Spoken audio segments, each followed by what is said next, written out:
Premier Doug Ford continues his foreign affairs assignment, dismantling whatever is left of the relationship with the Americans. He said President Trump wants to destroy our country. Carney's doing a fine job of it on his own. We're doing a great job ourselves. Thanks. Yeah. Let's watch this. You know, folks, we're in a battle like we've never seen against President Trump. You know, President Trump, in my opinion, wants to destroy our country, get every manufacturer they possibly can down to the U.S. And I'm hearing it, I'm feeling it right now, but we need to stand up. We have two choices: either roll over and get run over by this guy, and you know, that would be it, or we stand up and fight like we've never fought before. I take the latter approach. There's this thing we used to have in Alberta, and we're sort of building it back again. It was under Ralph Klein. It was called the Alberta Advantage. And what it was designed to do was to, well, you're from Saskatchewan, you know, steal all your useful young people and your families, your builders, your entrepreneurs, and invite them here because of the high standard of living, the low cost of living, and a preferential tax regime. So easy on the business tax, no provincial sales tax. And it was to encourage people to patriate or even repatriate their businesses into Alberta. And we saw a boom in our economy because of it. And I mean, to the unfortunate, I guess to Saskatchewan, I mean, there was a time when it felt like 1 in 2 people in Alberta were refugees from the Roy Romano government in Saskatchewan for the longest time. That's because they are, and they were. And all of my cousins are now in Alberta. Yeah. All of my family. Could do that, though. But he's not.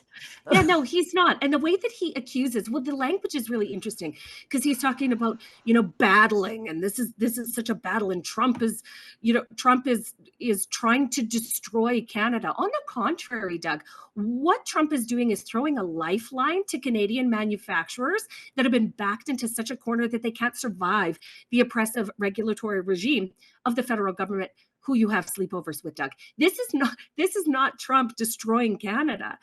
This is Trump saving Canadian industry and offering them an opportunity, an unprecedented opportunity in the United States to not be abused by the government. Like, it is really quite simple. If the government of Canada had been doing a good job over these last 10 years, none of these companies would be looking to move to the United States to become more competitive. None of these companies would be, or none of them, you know what? And at the end of the day, these are all companies that have people behind them.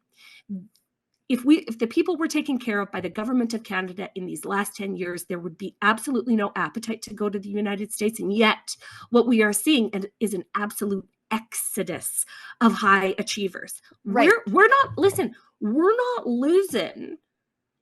our vulnerable populations. Okay. They're not streaming over the border to the United States like they would maybe from Mexico. You know what I mean? What we are exporting are super high achievers that we need in Canada to keep the economy going. And yet, yeah, it's like somebody saying that guy stole my girlfriend, and it's like, well, what did you do to keep her? He probably was nice to her and offered her something more. Told her she was cherished. Yeah, told her she was cherished and beloved, and so she went over there. That is what Donald Trump is doing to big industry. And what's Doug Ford doing? Doug Ford, you could be slashing business taxes, like slash them. Offer these companies something to stay.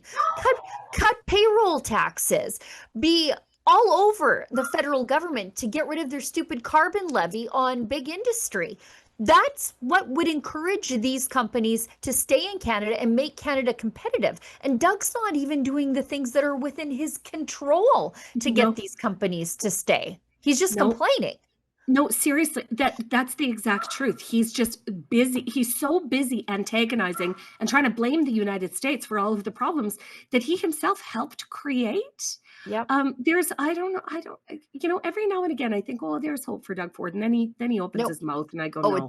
It's going to get better because he's one of the 3 daily cringes today. I just saw and I was like, oh, what a stupid stunt. And then it got even, like, the stunt itself is embarrassing, but then it got even worse because, wow, Doug Ford is locationally challenged.